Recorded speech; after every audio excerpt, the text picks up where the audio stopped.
ਕੀ ਦਿੱਕਤ ਆ ਰਹੀ ਹੈ ਅੱਜ?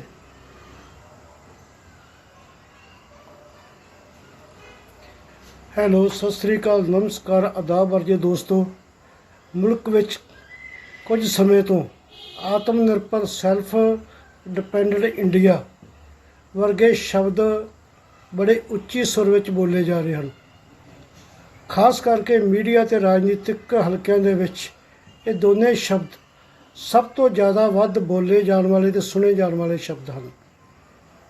ਕੀ ਭਾਰਤ ਸੱਚਮੁੱਚ ਆਤਮ ਨਿਰਭਰ ਬਣਨ ਜਾ ਰਿਹਾ? ਕਿ ਜਿਹੜੇ ਰਾਹ 'ਤੇ ਭਾਰਤ ਨੂੰ ਤੋਰਿਆ ਜਾ ਰਿਹਾ ਵਾਕਿਆ ਹੀ ਉਹ ਆਤਮ ਨਿਰਭਰ ਭਾਰਤ ਬਣਾਉਣ ਵਾਲਾ ਰਾਹ, ਜਾਂ ਫਿਰ ਉਹ ਭਾਰਤ ਨੂੰ ਮੁੜ ਗੁਲਾਮੀ ਦੇ ਰਸਤੇ ਤੋਰਨ ਵਾਲਾ ਰਾਹ? ਤਾਂ ਫਿਰ ਸਵਾਲ ਪੈਦਾ ਹੁੰਦਾ ਕਿ ਅਸੀਂ ਆਤਮ ਨਿਰਭਰ ਬਣਨ ਜਾ ਰਹੇ ਹਾਂ ਜਾਂ ਗੁਲਾਮੀ ਦੇ ਮੁੜ ਜੀਵਨ ਦੇ ਵਿੱਚ ਪ੍ਰਵੇਸ਼ ਕਰਨ ਜਾ ਰਹੇ ਹਾਂ। ਇਹ ਸਵਾਲ ਸੰਜੀਦਾ ਹਲਕਿਆਂ ਦੇ ਵਿੱਚ ਅੱਜ ਕੱਲ੍ਹ ਚਰਚਾ ਆਮ ਹੈ। ਮੀਡੀਆ ਹਲਕਿਆਂ ਦੇ ਵਿੱਚ ਵੀ ਸੰਜੀਦਾ ਮੀਡੀਆ ਇਸ ਵਿਸ਼ੇ ਦੇ ਉੱਤੇ ਆਤਮ ਮੰਥਨ ਕਰ ਰਿਹਾ ਔਰ ਮੁਲਕ ਦੇ ਰਾਜਨੀਤੀਮਾਨਾਂ ਦੀਆਂ ਨੀਤੀਆਂ ਨੂੰ ਇਸ ਪਰਖਵਟੀ 'ਤੇ ਪਰਖ ਪੜਚੋਲ ਕਰ ਰਿਹਾ। ਅਤੇ ਇਸ ਸਿਲਸਿਲੇ ਦੇ ਵਿੱਚ ਵਿਸ਼ੇਸ਼ ਤੌਰ 'ਤੇ ਜ਼ਿਕਰ ਕਰਨਾ ਚਾਹਾਂਗਾ ਨਵਾਂ ਜ਼ਮਾਨਾ ਦੇ ਸੰਪਾਦਕ ਚੰਦ ਫਤਿਹਪੁਰੀ ਹੋਰਾਂ ਨੇ ਇੱਕ ਆਰਟੀਕਲ ਲਿਖਿਆ ਔਰ ਇਹ ਆਰਟੀਕਲ ਬੌਧਿਕ ਹਲਕਿਆਂ ਦੇ ਵਿੱਚ, ਰਾਜਨੀਤਿਕ ਹਲਕਿਆਂ ਦੇ ਵਿੱਚ ਚਰਚਾ ਆਮ ਹੈ। ਅਤੇ ਇਸ ਆਰਟੀਕਲ ਨੂੰ ਤੁਹਾਡੇ ਨਾਲ ਰੂਬਰੂ ਕਰਵਾਉਂਦਾ ਹਾਂ।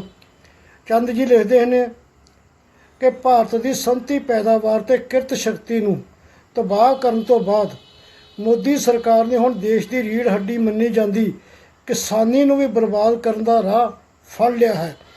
ਅੱਜ ਜਦੋਂ ਦੇਸ਼ ਵਿੱਚ ਕਰੋਨਾ ਸੰਕਟ ਦਿਨੋਂ ਦਿਨ ਗੰਭੀਰ ਹੁੰਦਾ ਜਾ ਰਿਹਾ ਹੈ, ਨਰਿੰਦਰ ਮੋਦੀ ਦੀ ਪ੍ਰਧਾਨਗੀ ਹੇਠ ਹੋਈ ਕੈਬਨਿਟ ਮੀਟਿੰਗ ਨੇ ਕਿਸਾਨੀ ਨਾਲ ਸੰਬੰਧਿਤ 3 ਕਾਨੂੰਨਾਂ ਦਾ ਨੋਟੀਫਿਕੇਸ਼ਨ ਜਾਰੀ ਕਰਕੇ ਕਿਸਾਨੀ ਦੇ ਗੁਲਾਮ ਹੋਣ ਦਾ ਮੁੱਢ ਬੰਨ੍ਹ ਦਿੱਤਾ ਹੈ।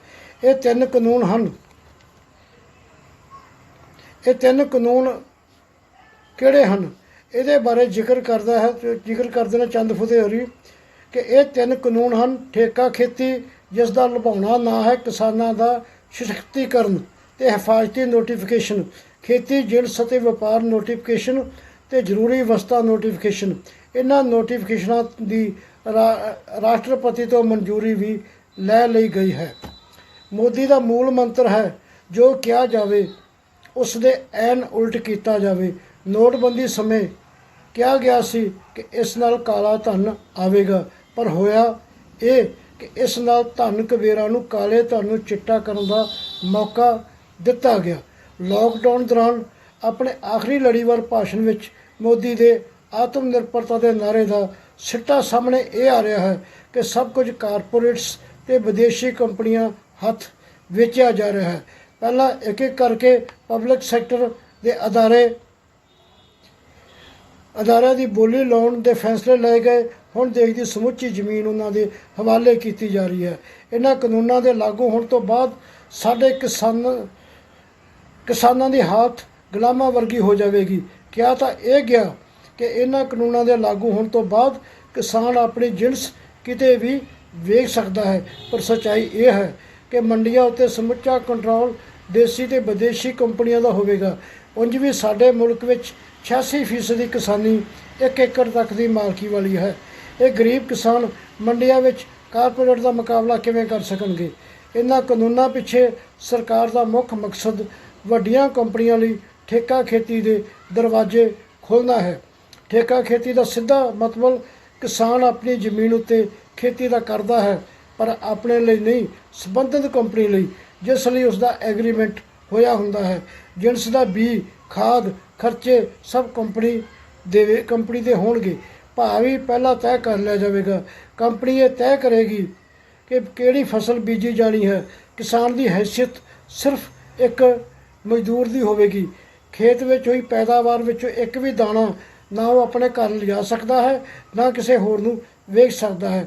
ਮੌਜੂਦਾ ਸਿਸਟਮ ਇਸ ਗੱਲ ਦੀ ਗਰੰਟੀ ਨਹੀਂ ਕੀਤੀ ਜਾ ਸਕਦੀ ਕਿ ਸਮਝੌਤੇ ਵਿੱਚ ਤੈਅ ਕੀਤਾ ਭਾਅ ਕਿਸਾਨਾਂ ਨੂੰ ਸਮੇਂ ਸਿਰ ਮਿਲ ਸਕੇਗਾ।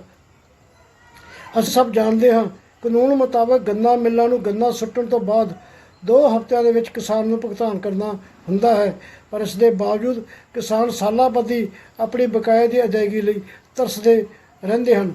ਸਾਡੇ ਦੇਸ਼ ਵਿੱਚ ਠੇਕਾ ਖੇਤੀ ਦਾ ਹੁਣ ਤੱਕ ਅਨੁਭਵ ਕਿਸਾਨ ਮਾਰੂ ਹੀ ਸਾਬਤ ਹੋਇਆ ਹੈ। ਪਿਛਲੇ ਸਾਲ ਮਜੀਸਾ ਪ੍ਰੋਡਕਟ ਨਾਂ ਦੀ ਕੰਪਨੀ ਵੱਲੋਂ ਛੱਤੀਸਗੜ੍ਹ ਵਿੱਚ 5000 ਕਿਸਾਨਾਂ ਨਾਲ ਸਮਝੌਤੇ ਅਧੀਨ ਕਾਲੇ ਧਾਨ ਦੀ ਕਾਲਾ ਝੋਨਾ ਦੀ ਖੇਤੀ ਕਰਾਈ ਗਈ ਸੀ, ਪਰ ਜਿਨਸ ਦੀ ਖਰੀਦ ਉੱਤੇ ਕੰਪਨੀ ਵੱਲੋਂ ਕਿਸਾਨਾਂ ਨੂੰ ਦਿੱਤੇ ਚੈੱਕ ਬਾਉਂਸ ਹੋ ਗਏ ਤੇ 22 ਕਰੋੜ ਦੀ ਠੱਗੀ ਮਾਰ ਕੇ ਕੰਪਨੀ ਰਫੀ ਚੱਕਰ ਹੋ ਗਈ। ਗੁਜਰਾਤ ਵਿੱਚ ਪੈਪਸਿਕੋ ਨੇ ਆਲੂਆਂ ਦੀ ਖੇਤੀ ਕਰਵਾਈ। ਪਿੱਛੇ ਜਾ ਕੇ ਕੰਪਨੀ ਨੇ 9 ਕਿਸਾਨਾਂ ਦੇ 5 ਕਰੋੜ ਦੇ ਹਰਜਾਨੇ ਦਾ ਇਹ ਕਹਿ ਕੇ ਮੁਕੱਦਮਾ ਠੋਕ ਦਿੱਤਾ ਕਿ ਇਹਨਾਂ ਨੇ ਸਾਡੇ ਆਲੂ ਬੀਜ ਦੀ ਚੋਰੀ ਕੀਤੀ ਹੈ। ਇਹੋ ਨਹੀਂ, ਜੇਕਰ ਫਸਲ ਦਾ ਨੁਕਸਾਨ ਹੋ ਜਾਵੇ, ਝਾੜ ਘੱਟ ਹੋਵੇ, ਸਾਰਾ ਭਾਰ ਕਿਸਾਨਾਂ ਉੱਤੇ ਪਾ ਦਿੱਤਾ ਜਾਂਦਾ ਹੈ। ਕਿਸਾਨਾਂ ਨੂੰ ਦਿੱਤੇ ਜਾਂਦੇ ਬੀਜ, ਖਾਦਾਂ, ਕੀੜੇਮਾਰ ਦਵਾਈਆਂ ਦੇ ਰੇਟ ਵੀ ਮਨਮਰਜ਼ੀ ਮੁਤਾਬਕ ਲਾ ਕੇ ਕਿਸਾਨਾਂ ਨੂੰ ਪੂਰੀ ਤਰ੍ਹਾਂ ਨਿਚੋੜਿਆ ਜਾਂਦਾ ਹੈ। ਇਹਨਾਂ ਕਾਨੂੰਨਾਂ ਰਾਹੀਂ ਮੌਜੂਦਾ ਮੰਡੀ ਢਾਂਚਾ ਖਤਮ ਕਰਕੇ ਖੁਰਾਕੀ ਵਪਾਰ ਨੂੰ ਪੂਰੀ ਤਰ੍ਹਾਂ ਕਾਰਪੋਰੇਟਸ ਦੇ ਹਵਾਲੇ ਕਰ ਦਿੱਤਾ ਜਾਵੇਗਾ। ਇਸ ਨਾਲ ਜਿਹੜੇ ਕਿਸਾਨ ਠੇਕਾ ਖੇਤੀ ਨਾਲ ਨਹੀਂ ਜੁੜਨਗੇ, ਉਹਨਾਂ ਦੀਆਂ ਜਿਨਸਾਂ ਦੇ ਯੋਗ ਭਾਅ ਮਿਲਣ ਦੀ ਕੋਈ ਵੀ ਗਰੰਟੀ ਨਹੀਂ ਹੋਵੇਗੀ। ਜ਼ਰੂਰੀ ਵਸਤਾਂ ਸੰਬੰਧੀ ਕਾਨੂੰਨ ਨੂੰ ਖਤਮ ਕਰਕੇ ਅਨਾਜ, ਤੇਲ ਬੀਜ, ਦਾਲਾਂ, ਆਲੂ ਤੇ ਪਿਆਜ਼ ਨੂੰ ਸਰਕਾਰੀ ਕੰਟਰੋਲ ਤੋਂ ਬਾਹਰ ਕਰ ਦਿੱਤਾ ਗਿਆ ਹੈ। ਇੰਜ ਕਰਕੇ ਸਿਰਫ ਕਿਸਾਨੀ ਹੀ ਕੰਗਾਲੀ ਦੇ ਰਾਹ ਨਹੀਂ ਤੋਰਿਆ ਗਿਆ, ਸਗੋਂ ਉਪਭੋਗਤਾ ਨੂੰ ਵੀ ਮੁਨਾਫੇਖੋਰ ਤੇ ਜ਼ਖੀਰੇਬਾਜ਼ਾਂ ਦੇ ਰਹਿਮੋ ਕਰਮ ਉੱਤੇ ਛੱਡ ਦਿੱਤਾ ਗਿਆ ਹੈ। ਕਾਰਪੋਰੇਟ ਕੰਪਨੀਆਂ ਆਪਣੀ ਮਰਜ਼ੀ ਦੇ ਭਾਅ ਤੇ ਜਿਨਸਾਂ ਖਰੀਦਣਗੀਆਂ ਤੇ ਜ਼ਖੀਰੇਬਾਜ਼ਾਂ ਰਾਹੀਂ ਕਿਲਤ ਪੈਦਾ ਕਰਕੇ ਉਪਭੋਗਤਾ ਨੂੰ ਮਹਿੰਗੇ ਭਾਅ ਵੇਚਣਗੀਆਂ। ਸਰਕਾਰ ਦੇ ਇਹਨਾਂ ਕਾਨੂੰਨਾਂ ਰਾਹੀਂ ਦੇਸ਼ ਦੀ ਖਾਦ ਸੁਰੱਖਿਆ ਨੂੰ ਵੀ ਸੱਟ ਵੱਜੇਗੀ। ਬਹੁਕੌਮੀ ਕੰਪਨੀਆਂ ਕਿਸੇ ਲੋੜੀਂਦੀ ਜਿਨਸ ਦੀ ਕਿਲਤ ਪੈਦਾ ਕਰਕੇ ਦੇਸ਼ ਵਿੱਚ ਰਾਜਨੀਤਿਕ ਅਸਥਿਰਤਾ ਵੀ ਪੈਦਾ ਕਰ ਸਕਦੀਆਂ ਹਨ। ਸਾਨੂੰ 42-43 ਦੇ ਬੰਗਾਲ ਵਿੱਚ ਪਿਆ ਅਕਾਲ ਨਹੀਂ ਭੁੱਲਣਾ ਚਾਹੀਦਾ। ਇਸ ਭੁੱਖਮਰੀ ਵਿੱਚ 4 ਕਰੋੜ ਲੋਕ ਤਬਾਹ ਹੋ ਗਏ ਸੀ। ਇਸ ਦਾ ਕਾਰਨ ਸੀ ਅੰਗਰੇਜ਼ਾਂ ਨੇ ਸਸਤੇ ਭਾਅ ਲੋਕਾਂ ਤੋਂ ਅਨਾਜ ਖਰੀਦ ਕੇ ਗੋਦਾਮ ਭਰ ਲਏ। ਜਿਨਸ ਬਾਜ਼ਾਰ ਵਿੱਚ ਭੇਜਣ ਦੀ ਬਜਾਏ ਵਿਸ਼ਵ ਯੁੱਧ ਦੇ ਮੋਰਚਿਆਂ 'ਤੇ ਭੇਜਦੇ ਰਹੇ। ਬਾਜ਼ਾਰ ਵਿੱਚ ਅਨਾਜ ਦੀਆਂ ਕੀਮਤਾਂ ਇੰਨੀਆਂ ਉੱਚੀਆਂ ਹੋ ਗਈਆਂ ਕਿ ਲੋਕਾਂ ਦੀ ਪਹੁੰਚ ਤੋਂ ਬਾਹਰ ਸਨ। ਸਿੱਟੇ ਵਜੋਂ ਗਰੀਬ ਜਨਤਾ ਭੁੱਖ ਦਮ ਤੋੜਦੀ ਰਹੀ। ਸਾਡੇ ਕਿਸਾਨਾਂ ਨੇ ਆਜ਼ਾਦੀ ਸੰਗਰਾਮ ਵਿੱਚ ਅਣਗਿਣਤ ਕੁਰਬਾਨੀਆਂ ਦੇ ਕੇ ਦੇਸ਼ ਨੂੰ ਆਜ਼ਾਦ ਕਰਵਾਇਆ। ਸਰਕਾਰ ਦੇ ਨਵੇਂ ਕਾਨੂੰਨ ਕਿਸਾਨੀ ਹੀ ਨਹੀਂ, ਦੇਸ਼ ਲਈ ਮੁੜ ਗੁਲਾਮੀ ਦੇ ਦਸਤਾਵੇਜ਼ ਹਨ। ਇਸ ਲਈ ਅੱਜ ਸਮੇਂ ਦੀ ਮੁੱਖ ਲੋੜ ਹੈ ਕਿ ਸਭ ਰਾਜਨੀਤਿਕ ਪਾਰਟੀਆਂ, ਸਮਾਜਿਕ ਸੰਗਠਨ ਤੇ ਕਿਸਾਨ ਜਥੇਬੰਦੀਆਂ ਇਹਨਾਂ ਕਾਲੇ ਕਾਨੂੰਨਾਂ ਵਿਰੁੱਧ ਫੈਸਲਾਕੁਨ ਲੜਾਈ ਲਈ ਮੈਦਾਨ ਵਿੱਚ ਨਿੱਤਰਨ।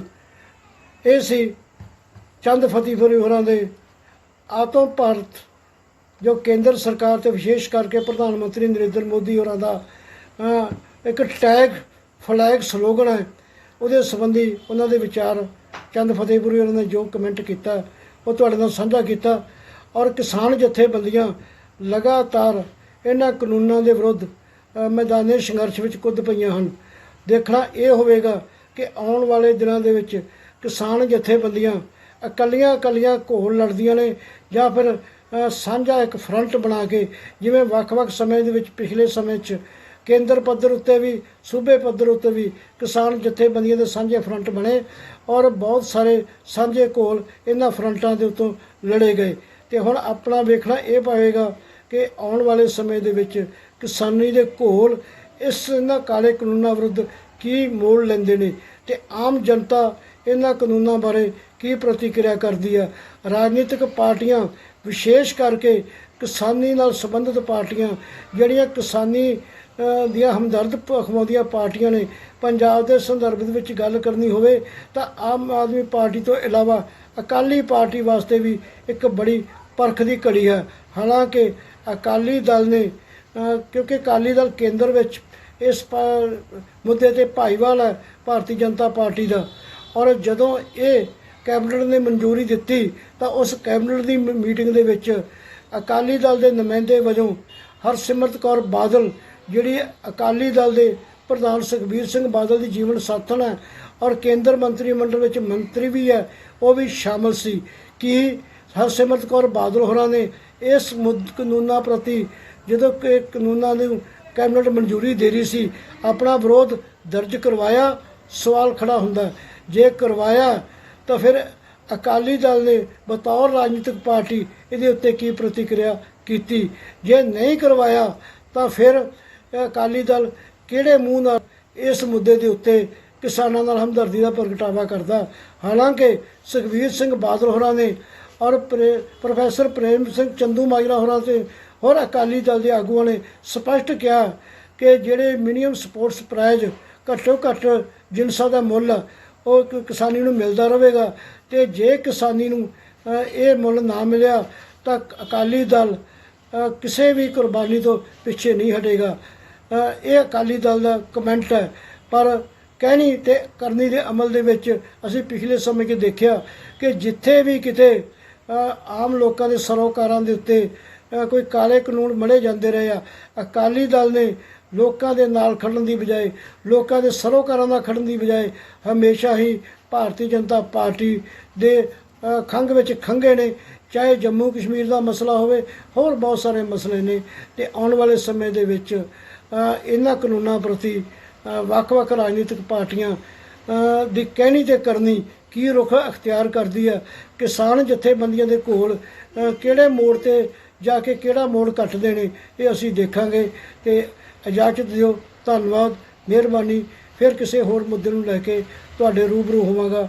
ਉਹਨਾਂ ਚਿਰ ਇਜਾਜ਼ਤ, ਆਪਣਾ ਖਿਆਲ ਰੱਖਿਓ ਤੇ ਆਪਣੇ ਪਰਿਵਾਰਾਂ ਦਾ ਖਿਆਲ ਰੱਖਿਓ, ਸਮਾਜਿਕ ਸਾਂਝ ਬਣਾ ਕੇ ਰੱਖਿਓ ਔਰ ਫਿਜ਼ੀਕਲ ਡਿਸਟੈਂਸ ਵੀ ਬਣਾ ਕੇ ਰੱਖਿਓ। ਇਹ ਦੋਨੇ ਅੱਜ ਦੇ ਕਰੋਨਾ ਕਾਲ ਦੇ ਵਿੱਚ ਸਾਨੂੰ ਸਾਬਤ ਕਦਮੀ ਆਪਣੀ ਸਵੈ ਰੱਖਿਆ ਲਈ ਵਧਣ ਵਾਸਤੇ ਜ਼ਰੂਰੀ ਨੇ। ਸੋ ਧੰਨਵਾਦ, ਮਿਹਰਬਾਨੀ, ਆਗਿਆ ਦਿਓ।